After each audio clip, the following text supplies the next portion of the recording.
Yes, sir. Yesterday, we were discussing about entrepreneurial support system, System.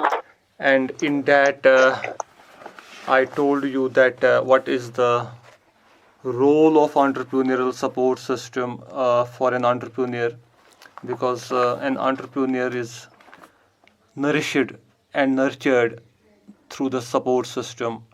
Till that time, the entrepreneur gets well settled in the business, then that entrepreneur does not require hand holding.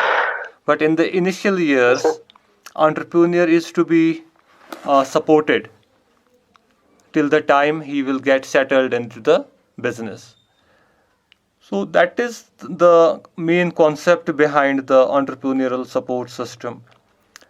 Because with the passage of time, when the entrepreneur gets settled, then his business also flourishes and revenue generation increases.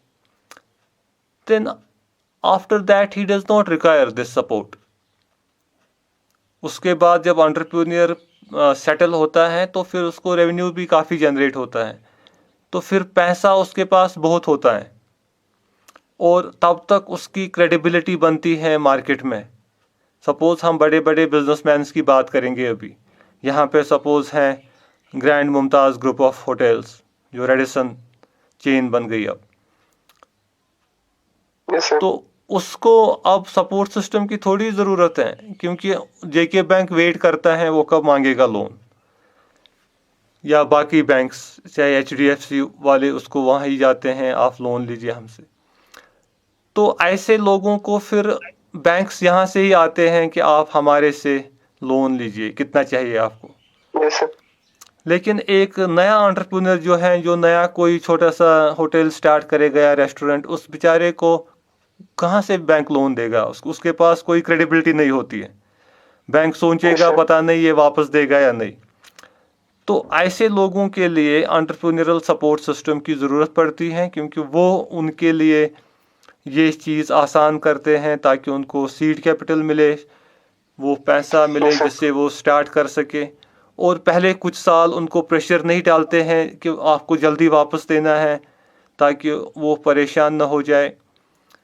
तो फिर जब उनका business flourish होता है तो फिर उसके बाद वो पैसा भी वापस करते हैं और फिर उनको बाकी फाइनेंशियल इंस्टीट्यूशंस जो हैं, कमर्शियल बैंक्स, फिर वो उनसे पैसा मांगते हैं जब उनको ज़रूरत पड़ती है. लेकिन स्टार्ट में जो पहले कुछ साल हैं उसमें सपोर्ट सिस्टम की ज़रूरत पड़ती है. जो बड़े बिजनेसमैन हैं वो फिर कंसल्टेंट्स को हायर करते हैं, जो बड़े बड़े कंसल्टेंट्स से उनको फ़ी देते हैं और उनको हायर करते हैं Yes, sir. अपने बिजनेस की कंसल्टेंसी सर्विस के लिए. लेकिन स्टार्ट में वो कहाँ एफर्ड कर पाएंगे कंसल्टेंट्स की फ़ी. कंसल्टेंट्स को लाखों में फ़ी देना पड़ता है. तो स्टार्ट में उनको वो कंसल्टेंसी सर्विसेज फ्री प्रोवाइड करती हैं government through the entrepreneurial support system. System. क्योंकि एंटरप्रेन्योरल सपोर्ट सिस्टम में गवर्नमेंट ने कंसल्टेंट्स अपॉइंट किए होते हैं, तो फिर वो उनको एडवाइस देते हैं उनके बिजनेस के बारे में, क्योंकि उस वक्त वो एफोर्ड नहीं कर पाएंगे खुद अपना कंसल्टेंट हायर करना. Isn't it? तो ये चीज़ें जो हैं, ये चीज़ें काफ़ी मायने रखती हैं एक एंटरप्रेन्योर के लिए जो काम स्टार्ट करता है. तो इसी में बहुत सारी ऑर्गेनाइजेशंस हैं गवर्नमेंट की तरफ से जो मुख्तलिफ सालों में सेट की गई इस पर्पज़ के लिए. और उसी में एक ऑर्गेनाइजेशन है जिसका नाम है सिडबी. सिडबी जो है वो एक ऐसी ऑर्गेनाइजेशन है that was formed in 1990, almost 30 years back, and that organization is headquartered in Uttar Pradesh, UP की एक सिटी है लखनऊ, वहाँ पे वो ऑर्गेनाइजेशन हेडक्वार्टर्ड है. तो it is actually that organisation which was formed with this intention to act as a support system for the entrepreneurs. तो उसका ये था कि जो छोटी छोटी ऑर्गेनाइजेशंस हैं जो कि फॉल करती हैं माइक्रो, जिनको हम कहते हैं MSME, that is micro, small and medium enterprises. Micro, Okay. Small and medium enterprises जो MSME में आती हैं, तो ऐसी ऑर्गेनाइजेशंस के लिए इस सिडबी का वजूद आ गया, राइट। और सिडबी का जो एक्चुअली रोल है वो ये है कि ऐसी ऑर्गेनाइजेशंस को, छोटी छोटी ऑर्गेनाइजेशंस को वो फिनेंस करते हैं, क्योंकि ये सिडबी जो है ये एक ऐसा फाइनेंशियल इंस्टीट्यूशन है जिसको reserve bank of India regulate करता है। जैसे बैंक्स होते हैं ना, Yes, sir. बैंक्स को जैसे RBI रेगुलेट sir. करता है, बिल्कुल उसी तर्ज पे सिडबी को भी RBI रेगुलेट करता है। बिकॉज सिडबी जो है वो small industrial development bank of India है। Small industrial development Developmental. Bank of India. So this is actually a bank, but this bank is not a bank like any other bank or like our J&K bank or HDFC और state bank, जहाँ पे कोई भी account खोले, पैसा डाले, पैसा निकाले। नहीं, इस बैंक का एक खास मैंडेट है। मतलब ये इस बैंक की जो एग्जिस्टेंस है किसी खास मकसद के लिए है, किसी स्पेसिफिक पर्पस के लिए है। और वो स्पेसिफिक पर्पस है कि इसको जो ये माइक्रो, स्मॉल, मीडियम एंटरप्राइजेस हैं, जो ये छोटे छोटे एंटरप्रेन्योर्स हैं जो अपना काम करना चाहते हैं, अपना बिजनेस करना चाहते हैं, तो ऐसे एंटरप्रेन्योर्स को फिनेंस करने के लिए ये बैंक एग्जिस्ट होता है। माइक्रो कहते हैं छोटा, स्मॉल, तो छोटे छोटे फाइनेंसेस ये देता है, लेकिन इसको रेगुलेट करता है reserve bank of India. Bank of India. हाँ, तो उससे एक चीज़ है, क्योंकि रिजर्व बैंक ऑफ इंडिया जो है वो गवर्नमेंट की एक बॉडी है, ऑटोनोमस बॉडी है। तो उसमें सपोज ये जो सिडबी है इसका अगर लॉस हो जाए तो उसको जो एक रिजर्व बैंक ऑफ इंडिया में जो रिजर्व्स रहते हैं, बफर, तो उसको वो सपोर्ट भी कर सकता है। ये नहीं है कि सपोज, क्योंकि कभी ऐसा भी होता है कि इसने लोन किया इशू एंटरप्रेन्योर्स को, लेकिन एंटरप्रेन्योर को जैसे मैंने बताया कि there is always a risk in business. Suppose entrepreneur को लॉस हो गया और वो उसको लिक्विडेट नहीं कर पाया, वो उस लोन को वापस नहीं कर सका, तो ये नहीं है कि सिडबी को प्रोटेक्शन है फिर रिजर्व बैंक से, क्योंकि इसको रिजर्व बैंक के रिजर्व से भी वो चीज़ मिल सकता है। Got it? तो एक प्रोटेक्शन है सिडबी के लिए कि इसका पैसा जो है इसको रिजर्व बैंक ऑफ इंडिया के थ्रू एक प्रोटेक्शन है, तो जिससे ये थोड़ा फ्लेक्सिबल रहता है फिनेंस करने में, क्योंकि इसको ज़्यादा डर नहीं रहता है कि अगर मैं फिनेंस करूं ये वापस आ जाए या नहीं, क्योंकि इसको भी ऊपर से एक प्रोटेक्शन है रिजर्व बैंक ऑफ इंडिया की, और इसको गवर्नमेंट ने रखी है फ्लेक्सिबिलिटी जो बाकी बैंक्स को नहीं है। क्योंकि बाकी बैंक्स जब लोन देते हैं वो पहले पूरा देखते हैं कि ये पैसा वापस हमको लाना है, कैसे लाएंगे। वो मॉर्टगेज ढूंढते हैं। सपोज अगर कोई बिजनेसमैन फेल हो गया लोन को वापस करने में, तो वो उसका लैंड या उसकी बिल्डिंग या उसका इवन उसका घर उन्होंने रखा होता है मॉर्टगेज, तो फिर वो उसको ऑक्शन करते हैं अपना पैसा वापस निकालने के लिए, कमर्शियल बैंक्स। लेकिन सिडबी में वो चीज़ नहीं है। सिडबी उतना रिजिड नहीं है जब वो लोन्स प्रोवाइड करते हैं, क्योंकि सपोज अगर माइक्रो एक एंटरप्रेन्योर को बोला जाएगा कि आप अपना घर गिरवी रखो, पहले उसके पास अपना घर होगा भी नहीं, मे बी उसके पास बाप का घर होगा या किसी का होगा, तो उसको वो मत मानेंगे गिरवी रखने के लिए घर, तो फिर वो स्टार्ट ही नहीं कर पाएगा बिजनेस अगर उसको बोलेंगे आप मॉर्टगेज रखो या बाकी कुछ रखो। तो इस वजह से ऐसे जो सिडबी हैं इसको थोड़ा फ्लेक्सिबिलिटी है कि ये उन चीज़ों में थोड़ा सा फ्लेक्सिबल रहता है ताकि एक एंटरप्रेन्योर को लोन मिल सके। ये खाली देखते हैं इतना कि बिजनेस का जो इसका प्रोजेक्ट है वो फिजिबल है या नहीं, वो उस हिसाब से देखते हैं असेसमेंट, ताकि वो लोन दे सके और वो बिजनेस फ्लोरिश होके वो लोन फिर वो वापस कर सके।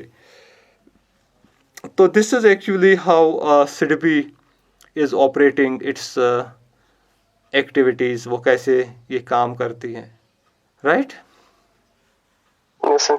और दूसरा चीज़ है कि जब अब सिडबी में भी काफ़ी चेंज आ गई, क्योंकि जब ये स्टार्ट हुआ था इन द ईयर 1990, 2 अप्रैल था उस दिन, तो तब से लेके आज तक अब बहुत सारी चेंज हो गई सिडबी के एक्टिविटीज़ जो हैं इनकी ऑपरेटिंग मैकेनिज़्म में। क्योंकि आजकल इन्होंने अब लॉन्च किया है एक ऑनलाइन पोर्टल सिडबी ने भी, जिसको Yes, sir. उद्यमी मित्रा पोर्टल कहते हैं। Yes, तो sir. उससे वो क्या करते हैं, उस पोर्टल के थ्रू इन्होंने कुछ और, क्योंकि सिडबी जो है इसकी रीच मत है हर किसी डिस्ट्रिक्ट में, Yes, sir. क्योंकि सिडबी के ऑफिसेज जो हैं वो लिमिटेड हैं, क्योंकि ये कंट्री लेवल की ऑर्गेनाइजेशन है जिसका उतना ह्यूमन रिसोर्स नहीं है कि वो हर किसी ज़िले में पहुंचे इंडिया के।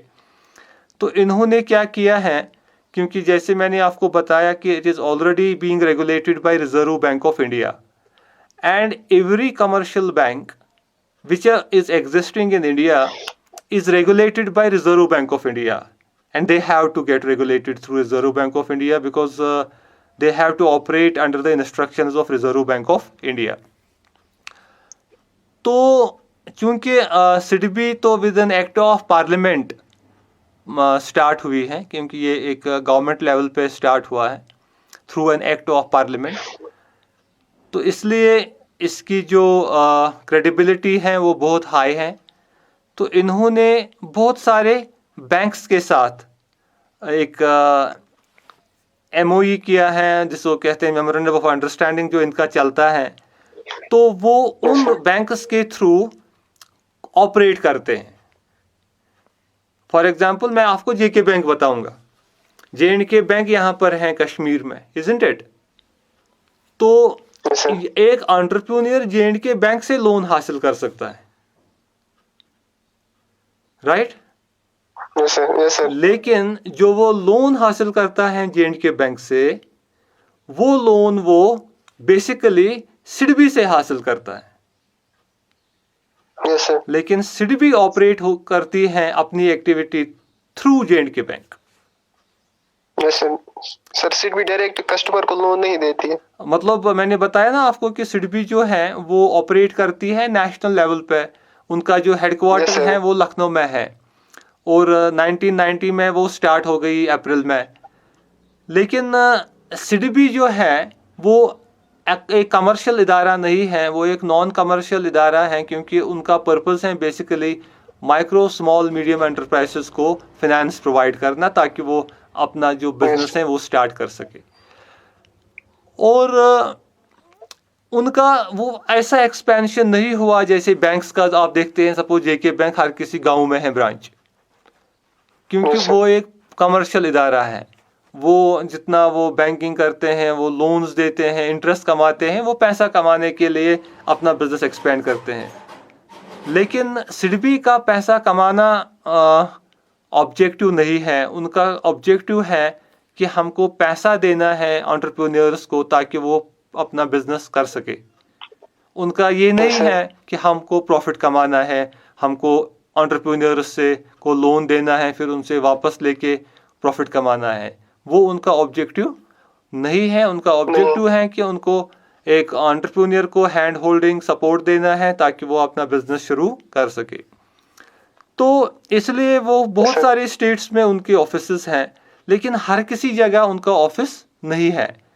सपोज फॉर एग्जांपल हम करेंगे बात किसी डिस्ट्रिक्ट की, अब वो हर किसी डिस्ट्रिक्ट में नहीं है अपना ऑफिस खोल सकते हैं, क्योंकि उतनी कैपेसिटी में अगर वो ऑपरेट कर लेंगे फिर उनको पैसा खर्च हो जाएगा अपने एम्प्लॉयज़ को सैलरीज देने में, अपने ऑफिसेज मेंटेन करने में। क्योंकि सपोज किसी जगह वो किसी गांव में ऑफिस खोलेंगे, या किसी तहसील में, तो ऑफिस का किराया देना है, ऑफिस में जो इक्विपमेंट्स हैं, जेनसेट्स, बाकी डीजल, वो चीज़ें का खर्चा है, ऑफिस में जो एम्प्लॉयज़ काम करेंगे उनकी तनख्वाह है। तो उससे क्या होगा, उससे जो सिडबी के रिसोर्सेज हैं वो यूज़ हो जाएंगे ऑफिशियल एसेट्स और ऑफिशियल इक्विपमेंट्स और ऑफिशियल एक्सपेंसेस में। वो बहुत बड़ा अमाउंट बन जाएगा। तो उससे इन्होंने प्रेफर किया कि वो पैसा बचाएंगे और वो पैसा हम एंटरप्रेन्योर्स को लोन में यूज़ करेंगे। तो इसलिए उन्होंने अपने ऑफिस जो है लिमिटेड रखे हैं। Are you getting my point? तो उससे क्या इनको बेनिफिट मिलता है, अब उनको काम फिर भी करते हैं वो। उसके लिए इन्होंने क्या किया, सपोज उन्होंने देखा कश्मीर में J&K बैंक ऑपरेट होता है हर किसी गांव में, तो उन्होंने J&K बैंक के साथ एक MOU साइन किया, memorandum of understanding. J&K bank जो उसकी टॉप मैनेजमेंट है उनके साथ डिस्कस किया मीटिंग में और उनके साथ एक MOU साइन किया। उनको बोला कि देखिए जी आप, हाँ, J&K memorandum of understanding MOU, that is an agreement between two organizations in which they mutually discuss certain things which are to be adhered to. So उसमें वो कुछ ऐसी चीज़ें डिस्कस करते हैं, फिर उस पर अमल करते हैं दोनों ऑर्गेनाइजेशंस। बाज़ाब्ता वो दोनों पार्टीज़ के साइन होते हैं उस पर कि हम ये करेंगे, आप ये करेंगे, और दोनों उस पर मुतफिक होके अपने अपने सिग्नेचर्स करते हैं। तो उसमें इन्होंने ये किया कि हमारे जो है, हमारा जो मैंडेट है, हमको एंटरप्रेन्योर्स को लोन्स देने हैं, क्योंकि हमारी एग्जिस्टेंस नहीं है आपके स्टेट के हर किसी एरिया में, लेकिन आप एग्जिस्ट करते हो, आपका जो बैंक है वो ऑपरेट करता है हर किसी तहसील विलेज से, जो बड़े बड़े गांव हैं उसमें आपका ब्रांच है। तो अगर आप हमारा ये काम करेंगे कि हमारी ओर से आप इस स्कीम के तहत लोन्स इशू करेंगे, गॉट इट? तो J&K बैंक को ये फायदा है कि उन्होंने बोला ठीक है हम कर लेंगे, क्योंकि उनको पता है कि ये आप प्रोटेक्ट करता है सिडबी, क्योंकि ये पैसा उनको बाज़ाब्ता उनका एक हेड रहता है, अकाउंट हेड, उसमें वो पैसा सपोज 100 करोड़ डालेंगे सिडबी, जितना है 50 करोड़ 200 करोड़ जितना होगा वो डालेंगे उस अकाउंट में, और वो अकाउंट से पैसा देती है सिडबी वो लोन्स। तो J&K बैंक को फायदा है कि उनको अकाउंट में पैसा आता है, इजंट इट? और वो पैसा उनको एंटरप्रेन्योर्स को देना है। लेकिन फर्क ये है कि जो उस हेड से जब वो पैसा देते हैं तो उसमें वो उतना रिजिड नहीं है जितना वो उस केस में रिजिड है जब उनको अपने हेड से पैसा देना है। सपोज एक एंटरप्रेन्योर जाए JK बैंक को लोन के लिए, अगर वो उनको JK बैंक से लोन देने हैं तो बहुत फॉर्मेलिटीज देखेंगे, वो मॉर्टगेज देखेंगे, बाकी सारी चीज़ें देखेंगे, लेकिन जब उनको उस हेड से देना है जो उनका सिडबी की तरफ से MOU के तहत है, तो उसमें वो उतना रिजिड नहीं रहते हैं, क्योंकि उसमें उनको ऊपर से ही डायरेक्शंस हैं फ्लेक्सिबिलिटी के, उसमें ज़्यादा रिजिड वो नहीं रहते हैं जब उसमें वो लोन देते हैं। Are you getting me? Yes sir. तो वो चीज़ इन्होंने किया, ये खाली इन्होंने JK बैंक के साथ नहीं किया, मैंने एग्जाम्पल दी, ये इन्होंने बहुत सारे बैंक्स के साथ किया जो बहुत सारे स्टेट्स में ऑपरेट होते हैं। सपोज PNB है, सपोज आंध्रा बैंक है, सपोज यूको है, बाकी सारे बैंक जो ऑपरेट होते हैं बहुत सारे एरियाज में, विजया बैंक साउथ में ऑपरेट होता है, उनके साथ किया। तो उससे क्या हुआ, उससे इनकी रीच बढ़ गई कंट्री वाइड।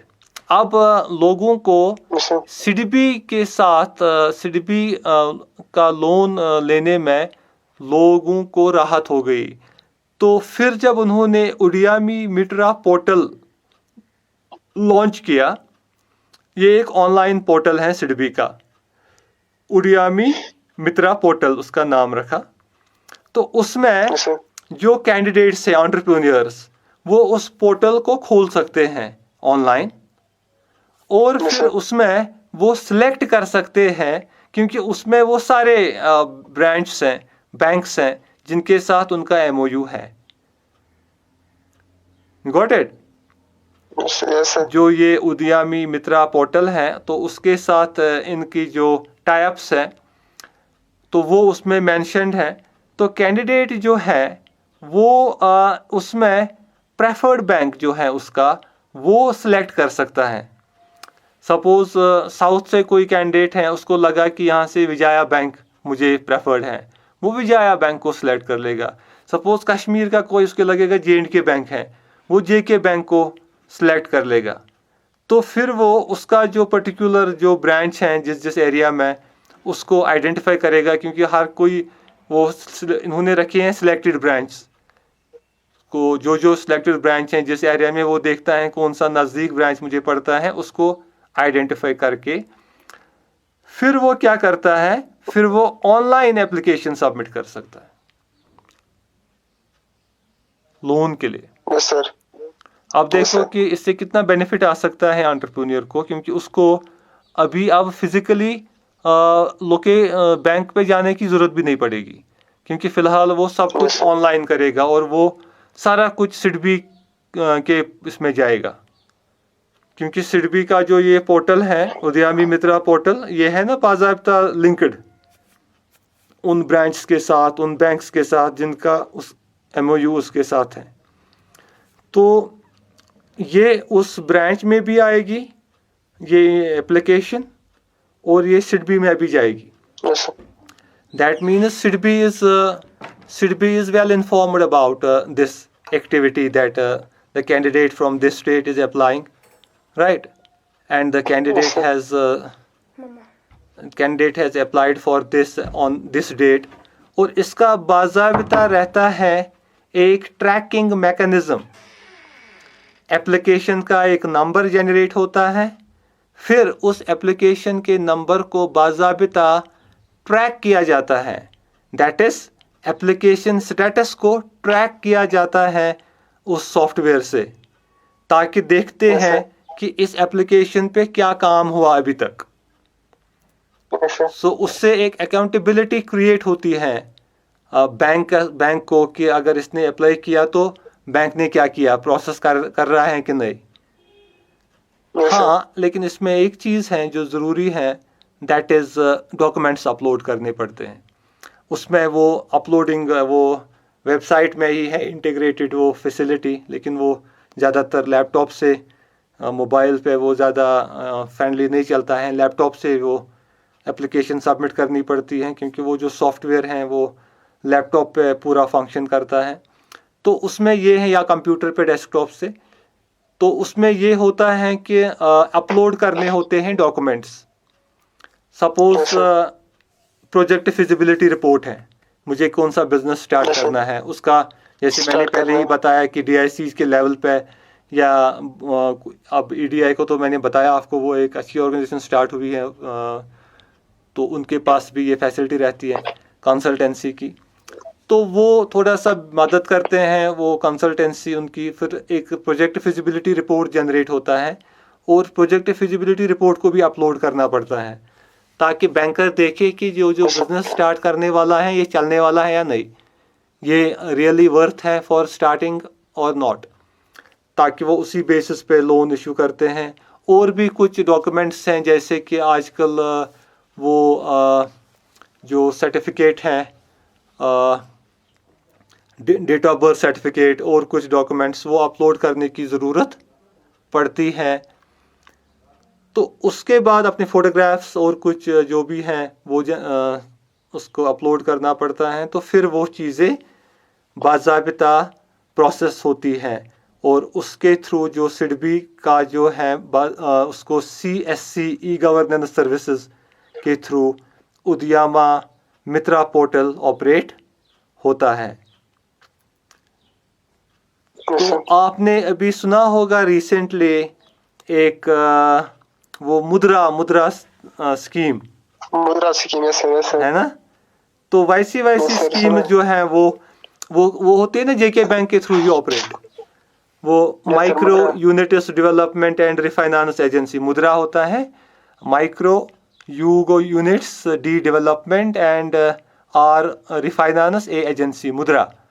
तो उसके तहत वो फंडिंग करते हैं एंटरप्रेन्योर्स को, और उसमें भी उन्होंने जो JK बैंक को रखा है, वो वहाँ से ही पैसा मिलता है, अच्छा खासा अमाउंट वो देते हैं जो प्रोजेक्ट्स होंगे। तो और फ्लेक्सिबल है, मतलब उसमें उतना ये नहीं है उसके उसके एडवर्टीजमेंट्स भी गवर्नमेंट करती थी ना रेडियो टीवी पे मुद्रा का कि Yes, sir. एंटरप्रेन्योर्स को आपको ये स्टार्ट कर लो। और दूसरा चीज़ जो इनके फोकस में है that is when we talk about SIDBI, वो है कि Yes, sir. ये एक क्योंकि ये एक नोडल एजेंसी है एक किस्म की इसके लिए for development of MSMEs, because SIDBI at a national level acts as a nodal agency for Yes, sir. for government of India relating to the development of micro small medium enterprises। तो इनका एक जैसे प्राइम मिनिस्टर ने भी बहुत बार बोला make in India, आपने सुना होगा make in India, startup India. Yes, sir. ये एक स्लोगन है, एक नारा जैसा है जो प्राइम मिनिस्टर ने बोला कई स्पीच में। तो उस मेक इन इंडिया कॉन्सेप्ट को ये सिडबी के थ्रू फ्लोरिश करते हैं, क्योंकि इसमें ये है कि गवर्नमेंट चाहती है कि यहाँ ही, जैसे आप देखते हैं इस वक्त जो वर्ल्ड की सबसे फास्टेस्ट ग्रोइंग इकोनॉमी है वो कौन सी है, जहाँ ना बहुत सारा चाइना है ना, हर कोई बोलता है चाइना, क्योंकि वो हर कोई चीज़ बनाते हैं। और उसी चीज़ से इस वक्त चाइना इतना स्ट्रॉन्ग हुआ है कि अब ये कहते हैं कि आइंदा कुछ सालों में चाइना वर्ल्ड का सबसे बड़ा पावर बन जाएगा। जैसे अभी तक सुपर पावर है अमेरिका, इजंट इट? तो अब तो ये कहते हैं कि अब चाइना अमेरिका को सरपास कर सकता है आने वाले सालों में। और कुछ ही वक्त पहले चाइना ने अपनी एक यूनिवर्सल करेंसी का कॉन्सेप्ट भी स्टार्ट किया था, जैसे डॉलर है एक यूनिवर्सल करेंसी, तो वैसा ही एक अपना कॉन्सेप्ट किया था चाइना ने लॉन्च। तो लेकिन चाइना जो है वो इतना बड़ा पावर कैसे बनने वाला है, क्योंकि उन्होंने क्या किया, उनकी जो हर कोई चीज़ वो बनाते हैं वहाँ पे अपने मुल्क में, Yes, sir. वो डिपेंडेंट ही नहीं है, दे आर मेकिंग एवरीथिंग, सब है make in China, made in China. अब फॉरेन में भी किसी को कुछ बनाना है तो उसको पता है ये चीज़ चाइना में ही बनेगा, वो भी चाइना आता है बनाने के लिए। तो उसी पैटर्न पे एक नारा इंडिया ने दिया, मेक इन इंडिया। उन्होंने बोला कि अब हम भी ऐसा ही करेंगे ताकि हम भी सेल्फ सफिशिएंट बन जाए, हम भी लोकल मैन्युफैक्चरिंग पे जाए, हम भी अपने जो ऐसे रिसोर्सेज है उनको यूज़ करें। लेकिन वो जो कॉन्सेप्ट है मेक इन इंडिया का, उसको कौन करेगा पूरा? उस कॉन्सेप्ट को पूरा कौन करेगा?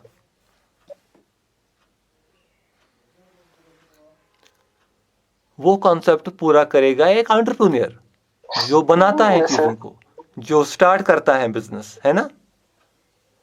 Yes, sir. तो वो जो एक एंटरप्रेन्योर है उसको अब अट्रैक्ट करना है यूथ को, Yes, sir. टैलेंट को, क्योंकि यूथ जो है कंसिडर करते हैं 17 to 35 एज ग्रुप, इसमें इन्होंने लिया है 17 साल से 35 साल उम्र तक। इस एज ग्रुप को ज़्यादा अट्रैक्ट करते हैं ताकि क्योंकि वो एज ग्रुप कंसिडर होता है economically most productive age group, क्योंकि इस एज में सबसे ज़्यादा इंसान एक्टिव रहता है, प्रोडक्टिव रहता है, Yes, sir. एनर्जेटिक रहता है, एंथुजियास्टिक होता है। तो इसलिए उस एज ग्रुप के लोगों को टैप करने के लिए, अट्रैक्ट करने के लिए इनको भी कुछ स्कीम्स देनी है ना, ताकि वो आए उसका फ़ायदा उठाने के लिए। तो उसमें वो मैंडेट भी सिडबी को दिया, क्योंकि ये एक as a nodal agency act करती हैं, तो इनको बताया कि ये मेक इन इंडिया और स्टार्टअप इंडिया का कॉन्सेप्ट को आप आगे ले जाओ। तो उसमें भी उन्होंने वो मुद्रा का काफ़ी ऐड किए, क्योंकि उसमें वो कुछ अच्छा सा खासा अमाउंट भी दे सकते हैं, लगभग मुझे लगता है 8-10 लाख रुपए तक वो देते हैं, जहाँ तक पूरा फिगर मुझे पता नहीं है। लेकिन ऐसे मैंने एक बार एक बैंक मैनेजर के साथ बात की थी J&K बैंक से, तो उस मुद्रा स्कीम के बारे में शायद उसने यही 8-10 लाख तक बोला कि इतना पैसा भी दे सकते हैं उस स्कीम के तहत ना, अगर प्रोजेक्ट अच्छा हो Yes, sir. तो प्रोजेक्ट को देख के। तो दैट मीन्स कि अब कोई चीज़, सपोज किसी को आइडिया आया कि मैं ये चीज़ बनाऊं, तो अब उसके लिए जो पैसा उसको लगेगा बेसिक स्टार्ट करने में, तो वो पैसा उसको सरकार के थ्रू मिल जाएगा ताकि वो स्टार्ट कर ले। क्योंकि बहुत सारी चीज़ें हैं। सपोज हम अभी इसके बाद हम इंशाल्लाह नेक्स्ट टॉपिक में नाबार्ड की बात करेंगे, तो उसमें वो एग्रीकल्चर के रिलेटेड हम डिस्कस करेंगे। लेकिन बहुत सारी चीज़ें हैं, आप देखते हैं आजकल छोटे छोटे, जैसे ना वो चाइनीज़ मार्केट्स आप प्रोडक्ट्स आप देखते थे मार्केट में, छोटी छोटी चीज़ें Yes, sir. चाइना से आते थे, वो हर किसी चीज़ के लिए कुछ ना कुछ वो बनाते थे फिर, और उसका कीमत भी ज़्यादा नहीं होता था। हाँ, थोड़ा क्वालिटी के उसमें वो इश्यूज आते थे कि हम बोलते थे Yes, चाइनीज़ प्रोडक्ट जल्दी ख़राब होते हैं, बोलते थे ना ऐसा। लेकिन yes, sir. लेकिन वो भी नहीं है कि हम कहेंगे कि चाइनीज़ क्वालिटी ख़राब है। चाइनीज़ प्रोडक्ट्स बहुत अच्छे चलते हैं, लेकिन वो जो उनका प्राइस बहुत कम होता है ना। सपोज कोई 10 रुपए की टॉर्च होती थी मार्केट में, Yes, sir. तो 10 रुपए में तो सेल भी नहीं आती है। ये तो कॉमन सेंस है ना। Yes, sir. मुझे लगता है कि 10-20 रुपए की टॉर्चेस मैंने एक बार देखी वहाँ लाल चौक के बरसा ब्रिज पे, पता नहीं पूरा याद नहीं है मुझे, लेकिन बहुत कम अमाउंट था। तो मैंने सोचा कि इतने पैसों की तो सेल आती हैं, ये टॉर्च, इसमें सेल भी है, बल्ब भी है, मैकेनिज्म भी है। Yes, तो वो sir. चाइना से था, 10 रुपए में आती है ना। Yes, sir. Yes, sir. अब एक चीज Yes, है sir. कि अब वो प्रोडक्ट सपोज अगर खराब हो जाएगा, तो वो कोई बड़ी बात नहीं है वैसा प्रोडक्ट खराब होना। फिर बोलेगा कोई, अरे ये चाइनीज प्रोडक्ट खराब होते हैं, अभी ठीक ही नहीं हुआ।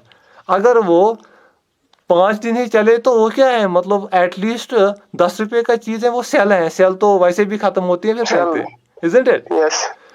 लेकिन ये देखना है कमाल क्या है कि 10 रुपए में ये चीज बना कैसे। अगर ये सपोज 10 रुपए में बेचते हैं, ये सोचो आप, ये फॉरेन कंट्री में बना है, तो Yes, sir. जिसने ये फॉरेन कंट्री में बनाया उसने भी कुछ कमाया, जिसने फिर फॉरेन कंट्री से ये यहाँ पे लाया उसने भी कुछ कमाया, फिर जिसने यहाँ पे ये बेचा उसने भी कुछ कमाया। तो आप देखो कि ये तैयार कितने में हुई होगी, Yes, sir. isn't it? वो कमाल है कि इतने Yes, sir. कम पैसों में ये चीज बनाना। छोटी चीज नहीं है सर। अब आप देखो, अगर वही चीज सपोज वही 10 रुपए की चीज अगर हम 100 रुपए में लाए, 100 रुपए का चीज होगा, तो उसमें कितनी क्वालिटी बढ़ सकती है। 100 रुपया भी कोई बड़ा अमाउंट नहीं है, लेकिन मैं एग्जांपल देता हूं, अगर 10 से हम उसको 100 रुपए तक लेंगे तो 10 टाइम्स बेटर क्वालिटी होगी, मे बी वो खराब ही नहीं होगा। तो जो चाइना प्रोडक्ट्स बनाती हैं, अच्छे अच्छे प्रोडक्ट्स, अब मैं बात बताऊंगा आपको। सपोज मेरे पास लैपटॉप है सोनी का। Yes, sir. सोनी कितनी बड़ी कंपनी है वर्ल्ड की, Yes, sir. है ना, जो बहुत क्वालिटी के मुतालिक सबसे ज़्यादा बेटर मानी जाती है, टॉप लेवल कंपनी मानी जाती है। लेकिन जब मैंने उस लैपटॉप को पीछे से देखा, पूरा पढ़ा उसको लिखा था made in China. Yes, sir. Sony भी अपने प्रोडक्ट्स को चाइना में ही बनवाती है, Yes, sir. लेकिन जब वो चाइना में बनवाते हैं वो अच्छी क्वालिटी का बनवाते हैं,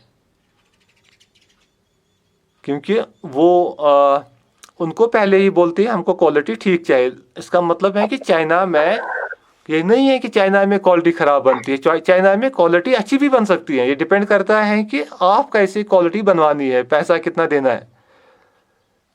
तो Yes, sir. चाइनीज़ प्रोडक्ट्स जो है, ये मेन चीज़ है कि वो किसी भी के साथ कॉम्पीट कर सकते हैं। चाहे 10 रुपए का प्रोडक्ट है, वैसा कोई मुल्क सोच भी नहीं सकता है बनाना, वो बनाते हैं।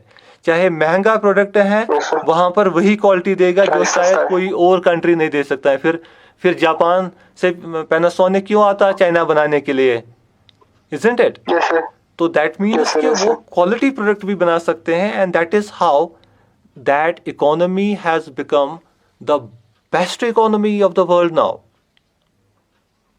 Yes, sir. Yes. तो वही चीज़ जो है, उसी के तर्ज पे, वही पैटर्न पे अभी government of India make in India concept उन्होंने स्टार्ट किया, और उसको पाई तकमील तक पहुंचाने के लिए वो ऐसी ऐसी ऑर्गेनाइजेशन जैसी सिडबी हैं, इनका इस्तेमाल करते हैं। ताकि ये क्या करते हैं, जैसे कल मैंने आपको बोला MSME micro small medium enterprises के लिए यहाँ पर बाज़ाब्ता एक नोडल ऑफिसर बनाया गया हर किसी स्टेट में, हर किसी वो सेमिनार्स करते हैं।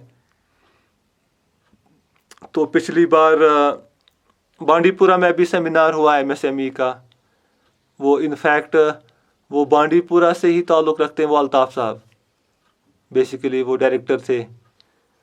तो उनके पास भी बहुत सारी ये कंसल्टेंसी रिलेटेड बाकी सारी चीज़ें जो हैं वो प्रोवाइड करते हैं इंफॉर्मेशन। क्योंकि ये जो है ना, जो हम अभी डिस्कस करते हैं, ये मत है आम लोगों को ये इंफॉर्मेशन पता कि सिडबी है, इनका क्या मैंडेट है, कि कौन सी ऑर्गेनाइजेशंस हैं जो हेल्प कर सकती है एंटरप्रेन्योर को। एक एंटरप्रेन्योर जो बनना चाहता है उसको बेचारे को इन चीज़ों की पता नहीं होती है उस लेवल पे। तो फिर ऐसी कुछ ऑर्गेनाइजेशंस हैं जो उनको अवेयर करते हैं, वो अवेयरनेस प्रोग्राम्स करते हैं ताकि लोग इस बारे में अवेयर हो जाए, और जब भी कोई अवेयर हो जाएगा तभी वो उसका बेनिफिट उठा सकता है। क्योंकि जब तक अवेयरनेस नहीं है तब तक मत कोई बेनिफिट उठा सकता है। बेनिफिट कौन उठा सकता है किसी चीज़ का? जो उनको इसके बारे में मालूम हो। हाँ, जब किसी को मालूम हो उस बारे में तब ही वो उसका बेनिफिट उठा सकता है। अभी सपोज मैक्सिमम लोगों को कहाँ पता है कि जेके बैंक की मुद्रा स्कीम कैसे ऑपरेट होती है। वो बोलते होंगे, उनको कोई बोलेगा यार क्या बोलते हो, जेके बैंक के पास जाओगे वो कहाँ देंगे लोन। उनको तो वो तो आपको लैंड के डॉक्यूमेंट्स मांगेंगे, मॉर्टगेज मांगेंगे, क्योंकि वो तो मांगते हैं, उनका तो ज़रूरी मांगना है, क्योंकि उनका एक कमर्शियल बैंक है। वो अगर पैसा वापस नहीं आएगा तो चलेगा कैसे उनका काम, उनको देखना है। लेकिन जब हम सपोज मुद्रा की बात करते हैं, उसमें तो जेके बैंक को अपनी पॉलिसी पे नहीं चलना है, उसमें तो जेके बैंक सिडबी की पॉलिसी पे चलता है। और सिडबी की पॉलिसी फ्लेक्सिबल है, रिजिड नहीं, क्योंकि सिडबी कमर्शियल नहीं है, सिडबी का पर्पस कुछ और है। तो वहाँ पे उसी बैंक से वही लोन आसान होगा लेना, लेकिन ये हर किसी को पता नहीं होगा। क्योंकि उनके माइंड में जो कॉन्सेप्ट, या किसी के साथ बात करेंगे उनको कॉन्सेप्ट होगा जेके बैंक कैसे ऑपरेट करता है, वो कहाँ देंगे ऐसे लोन, वो तो गारंटर मांगेंगे, और गारंटर बोलेंगे कोई एम्प्लॉय रखो, एम्प्लॉय गारंटर रहना मानेगा नहीं, इजंट इट। लेकिन कुछ ऐसी स्कीम्स हैं जहाँ पे फ्लेक्सिबिलिटी है, जहाँ पे उतनी रिजिड नहीं होती हैं बैंक लोन्स देने में, क्योंकि उनको पता है कि इसकी प्रोटेक्शन जो है, ये अमाउंट अगर हमको इस आदमी से वापस नहीं आया, ये हमको सिडबी से फिर वापस आएगा। क्योंकि उनका वो पैसा जो है वो कहाँ से आता है, सिडबी से। तो उनका अपनी रिस्क मत है उनको। इनको पता है अगर या तो सिडबी उनको पहले ही अकाउंट में पैसा डालता है, अगर नहीं डालेगा तो फिर भी ये सिडबी के अकाउंट में रहता है, ये लिक्विडेट करेगा। अगर इनको सपोज ये डिफॉल्टर हो गया कल को, ये पार्टी जिनको इन्होंने लोन दिया, तो ये पैसा इनको एश्योर करता है सिडबी उसी में जो वो MOU साइन किया होता है कि ये पैसा फिर आपको हम वापस कर लेंगे। तो ये रिस्क फिर जेके बैंक से कौन लेता है? ये सिडबी नहीं, एंटरप्रेन्योर नहीं, सिडबी लेता है, क्योंकि सिडबी प्रोटेक्ट करता है जेके बैंक को इस चीज से कि अगर ये पैसा आपको वापस नहीं आएगा तो हमारे से आएगा, इजंट इट। तो इसलिए वो जो उनकी अपनी पॉलिसी होती है लोन इश्यू करने में, वो उससे फ्लेक्सिबल हो सकते हैं, क्योंकि अपनी पॉलिसी उनको ज्यादा रिजिड है, उसके तहत तो फिर एंटरप्रेन्योर को लोन ही नहीं मिलेगा नया। उसके तहत तो बड़े बिजनेसमैन लोन लेंगे जो ऑलरेडी है, क्योंकि उनके साथ पता है कि इनका पैसा ये वापस आएगा। लेकिन जो नया छोटा एंटरप्रेन्योर है, जिसका कोई फाइनेंशियल एसेट घर पे नहीं है, क्योंकि कोई सपोज गरीब लड़का एक है लेकिन टैलेंटेड है, वो काम स्टार्ट करना चाहेगा, उसके पास बेचारे के पास कुछ नहीं है, तो वो टैलेंट यूटिलाइज करने के लिए, ताकि वो यूटिलाइज हो जाए, उसका टैलेंट यूज़ हो जाए, उसके लिए सिडबी जैसी organisations, it is not only SIDBI, उसके अलावा भी कुछ और ऑर्गेनाइजेशंस हैं तो 2-3 यहाँ पर हैं जो हम डिस्कस करेंगे। वो ऑर्गेनाइजेशंस उसमें काम करती हैं ताकि वो एंटरप्रेन्योर का जो एंथुसियाज्म है, उसका टैलेंट है, वो प्रॉपरली यूज हो जाए। इवन आपको मैं बताऊंगा कुछ डिपार्टमेंट्स हैं, जैसे मैं बात करूंगा सपोज सेरिकल्चर की। सेरिकल्चर एक डिपार्टमेंट है, इजंट इट? तो जो ना वो सिलिक, बाकी चीजें सिलिक वर्म्स होते हैं, तो उस डिपार्टमेंट का अपना एक मैंडेट रहता है। सपोज अगर कोई सेरिकल्चर में बिजनेस करना चाहता है, वो सिलिक वर्म्स, फिर वो सिलिक की भी है ना अच्छी डिमांड, तो वो बनाना चाहेगा, तो उनको अपनी लेवल पे, डिपार्टमेंट्स को अपनी लेवल पे एक बजट होती है वैसे प्रोजेक्ट्स फाइनेंस करने के लिए। वो भी बिल्कुल फ्लेक्सिबल रहते हैं, क्योंकि ये बात एक बार वो था ज्वाइंट डायरेक्टर सेरिकल्चर और डेप्यूटी डायरेक्टर सेरिकल्चर, उसके साथ ही मेरी बात हो गई। तो बाकी वे उसने इस स्कीम के बारे में मुझे बताया। तो उनके पास ऐसी स्कीम्स हैं जिसमें सपोज कोई अगर इंटरेस्टेड होगा कोई इस किस्म के बिजनेस में, तो एक तो वो उसको एक्सपर्टीज प्रोवाइड कर लेंगे उस बारे में, को ट्रेनिंग, बाकी चीज़ें, और दूसरा उसको फिनेंस भी करते हैं उसमें। सपोज 1-2 लाख शायद उस प्रोजेक्ट में वो फिनेंस करते हैं, लाख कितना अमाउंट जितना बेसिकली रिक्वायर्ड है कुछ सेटअप करने के लिए 1-2 लाख, तो वो भी करते हैं उस एरिया में उसको फ्लोरिश करने के लिए। तो those are also the support system existing for the entrepreneur, but the main thing is that awareness is required. क्योंकि जब तक अवेयरनेस नहीं हो तब तक ये चीज़ें इसका फ़ायदा इंसान नहीं उठा पाएगा। Okay, so this is all for today, and inshallah our next topic will be on NABARD, right? Yes, sir. Okay, so anything you want to discuss about today's topic? It is open for discussion. RA, और हाँ, ये जो है ना, ये उडियामी मित्रा portal SIDBI का, तो ये आप कोशिश करना इंटरनेट पे खोलने की। इसके रिलेटेड होगी ना वेबसाइट, इस पोर्टल के रिलेटेड, मुझे लगता है इसको Yes, प्ले स्टोर में भी उन्होंने ऐप क्रिएट होगी। तो आप देखना कि इसको आप कोशिश करना ओपन करने की, इस पोर्टल को। उद्यमी मित्रा वेबसाइट क्या एग्जैक्टली होगी वो आपको नेट से निकलेगी, तो उद्यमी मित्रा पोर्टल आप ऐसे सर्च करना, तो फिर आप देखना इसको स्टेप बाय स्टेप आप इसको ओपन करने की कोशिश करना, ताकि जब आप ओपन करेंगे ना इसको नेट पे, आपको थोड़ा टाइम लगेगा इसको सर्च करने में, फिर ना इसकी प्रॉपरली वो मैकेनिज्म देखने में। फिर जब आप इसको देखोगी पूरी तरह से, फिर आप एक एक स्लाइड का वो स्क्रीनशॉट्स सेव करके रखना, स्टेप बाय स्टेप, पहला क्या खुला, उसके बाद क्या खुला, उसके बाद क्या खुला। तो फिर हम क्या करेंगे कल इंशाल्लाह, आप फिर मुझे दिखाओगे वो स्क्रीन शेयर पे, तो फिर मैं देखूंगा कि आपने कैसे इसको किया है। ओके, तो that will is the assignment for today. ठीक है सर। Okay, take care.